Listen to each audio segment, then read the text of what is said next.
Si Dios es todopoderoso y providente, entonces, ¿por qué existe el mal?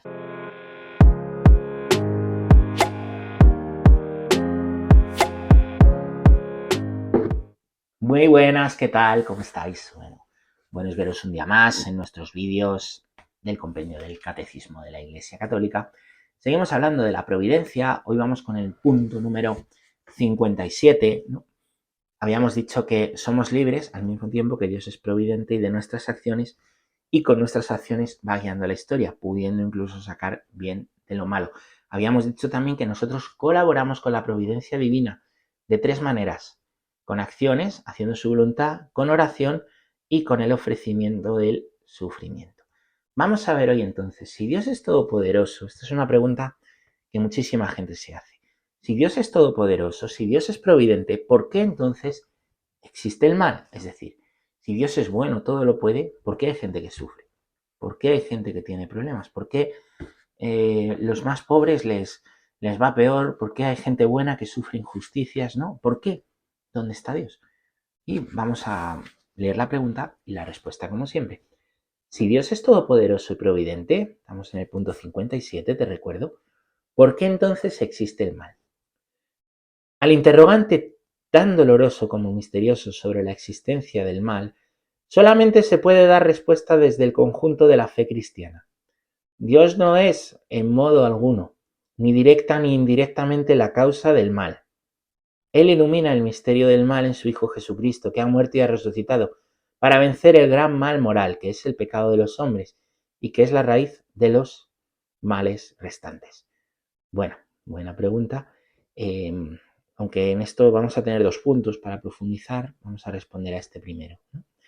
Dios no es causa del mal, es decir, el mal no es creación de Dios, ¿no? Dios es el sumo bien, de manera que Dios solamente puede hacer el bien, porque no puede ir contra sí mismo, ¿vale?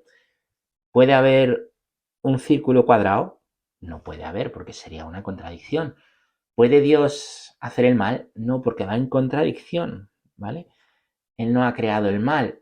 En esto es distinto el cristianismo a las concepciones orientales, que hoy también aquí se cuelan en forma de la nueva era, que al final es un descafeíne sincretista del oriente, del occidente, todo. Bueno, eso para otro vídeo. Bueno, estas concepciones hablan del principio del bien, del principio del mal, el yin y el yang, ¿no? Que son dos fuerzas equilibradas. Cuando yo hago aquí el bien, en otro sitio está haciendo el mal, y cuando yo hago el mal, en otro sitio hay un bien que lo equilibra, ¿no? En realidad no. En realidad lo que creemos es que el mal es una ausencia de bien. Dios lo ha creado todo bueno y bien, pero cuando nosotros no nos adecuamos con nuestros actos, porque somos libres, cuando nosotros no nos adecuamos con nuestros actos a hacer el bien, entonces la ausencia de bien es el mal. Puede ser el mal porque elegimos hacer el mal o porque dejamos de hacer el bien, lo cual se llama omisión, ¿vale? ¿Sí?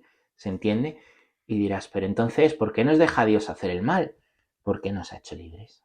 Si no fuéramos libres, no elegiríamos el mal. Nos ha hecho libres. Pero ¿cómo que nos ha hecho libres? ¿Y por qué nos deja hacer? Pues porque si no fuéramos libres, Dios no nos querría. Dios es amor. Y me oís mucho decir esto, es importante: si tú amas a una persona, la dejas libertad, hasta el punto de poder negarte, ¿vale? De manera que el mal no es Dios el que lo ha creado. ¿Y cuál es la respuesta de Dios ante el mal? Es la cruz, es crucificarse, ¿no? Crucificarse. Pero si Cristo se ha crucificado y yo sigo sufriendo, la cruz de Cristo ha sido para destruir el mayor de los males, el mal moral, que es el de la muerte.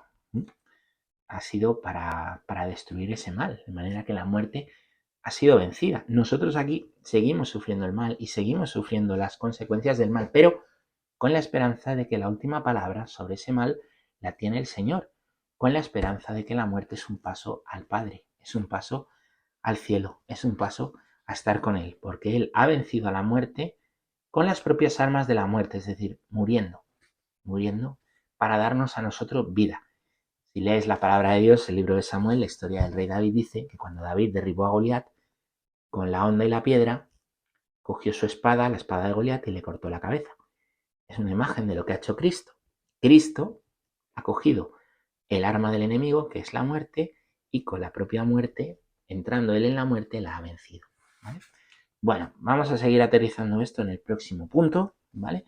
De momento me interesa que aquí os quedéis con que Dios no es la causa del mal, que no hay un principio bueno y otro malo, sino que Dios es el sumo bien. Y cuando no hacemos el bien, cuando no obramos según el bien para el cual nos ha hecho Dios, es entonces cuando se produce el mal. Pero eso no es culpa de Dios, sino de nuestra propia libertad humana. Seguiremos en el próximo vídeo. Ahí nos vemos y hasta la próxima.